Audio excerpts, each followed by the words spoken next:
Avec sa victoire confirmée en Arizona, Donald Trump a complété son balayage des États clés et les républicains qui contrôlent le Sénat sont en voie d'obtenir la majorité à la Chambre des représentants. On revient sur cette victoire écrasante de Donald Trump avec Tim Naftali, historien et chercheur principal à l'Université Columbia à New York. Bonsoir, Tim.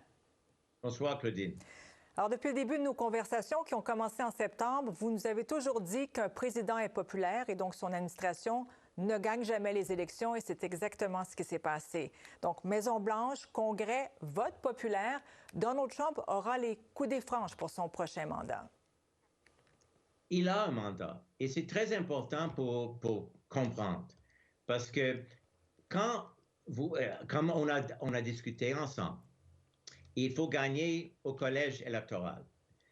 Mais c'est la première fois qu'un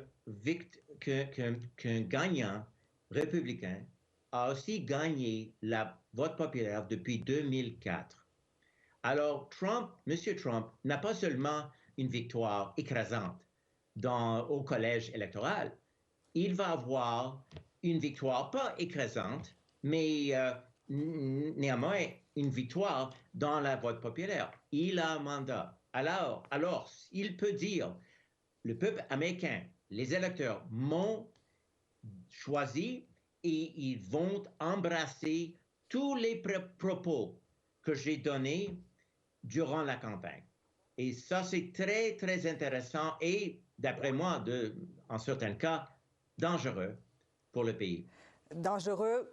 Il faut dire aussi qu'avec en main, cette fois, c'est un précédent, cette décision de la Cour suprême qui lui accorde une immunité présidentielle absolue. Et Tim, vous êtes historien, vous connaissez très bien les institutions américaines, la doctrine des checks and balances, des contrôles et des contrepoids qui a été pensée par les pères fondateurs là, pour empêcher qu'un président ait trop de pouvoir. Donc, avec tous les pouvoirs qu'il obtient, ces institutions vont-elles réussir face à un président atypique à agir comme garde-fou contre des décisions et des gestes impulsifs ou radicaux que Donald Trump et son entourage seraient tentés de poser? Une des spécialités que j'ai comme historien, j'étais le directeur de la bibliothèque présidentielle de Richard Nixon. Alors, je connais en détail comment les gardes de fous ont restreint, ont retenu M.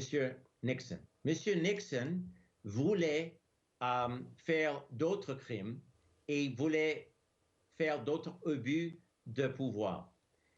Il avait une liste d'ennemis, mais il y avait parmi les chefs de son gouvernement les républicains qui ont dit « Non, Monsieur le Président, on ne peut pas faire ça ».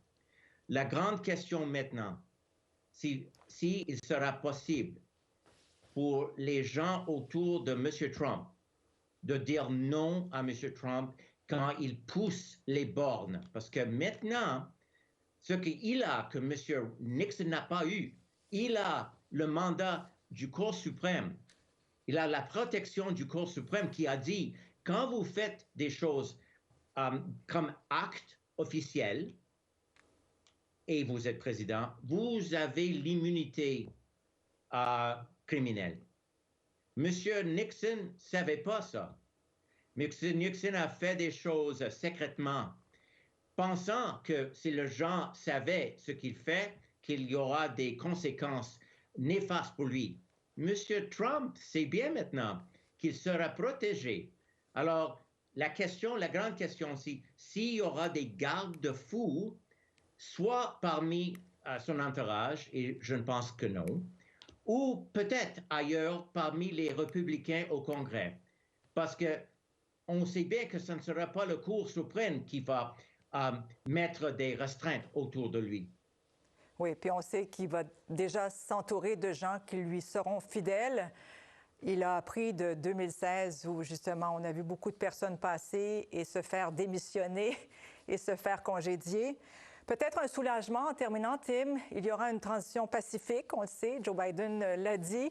Et donc, Donald Trump sera reçu par Joe Biden mercredi au bureau ovale. Donc, retour d'une tradition importante pour réconcilier le pays divisé. Premièrement, j'aimerais parler de fidélité. Aux États-Unis, comme ailleurs, nous prenons un serment pour la Constitution, pour protéger la Constitution. Chaque officier fédéral, et j'étais un officier fédéral, on a pris un serment pour la Constitution. Chaque militaire fait ça. Il ne donne pas la loyauté à la présidence. Ça veut dire que cette question de fidélité sera très importante. D'après moi, la majorité d'Américains sont fidèles à la Constitution. La majorité des Américains ne veut pas le chaos. En effet, je pense que la majorité des gens qui ont voté pour M. Trump ne voulaient pas le chaos. Ils étaient persuadés qu'il y avait du chaos avec Biden. Alors, si on voit le recommencement du chaos qui a caractérisé les premières années du premier mandat de M. Trump, j'espère et j'anticipe que les institutions et la plupart des Américains, y inclus les militaires, vont dire non. Alors j'ai d'optimisme, je ne suis pas en deuil, mais je sais que les années qui viennent seront difficiles, mais pas impossibles. Bon, mais c'est là-dessus qu'on va terminer, Tim, ces belles paroles. Merci, Tim, pour tous ces dimanches passés en votre compagnie. Vos analyses ont été éclairantes et nous ont aidé à comprendre ce qui s'est passé chez vous. Et ce n'est pas fini. Nous aurons nécessairement la chance de nous reparler pour refaire le point. Donc, merci encore et bonne soirée.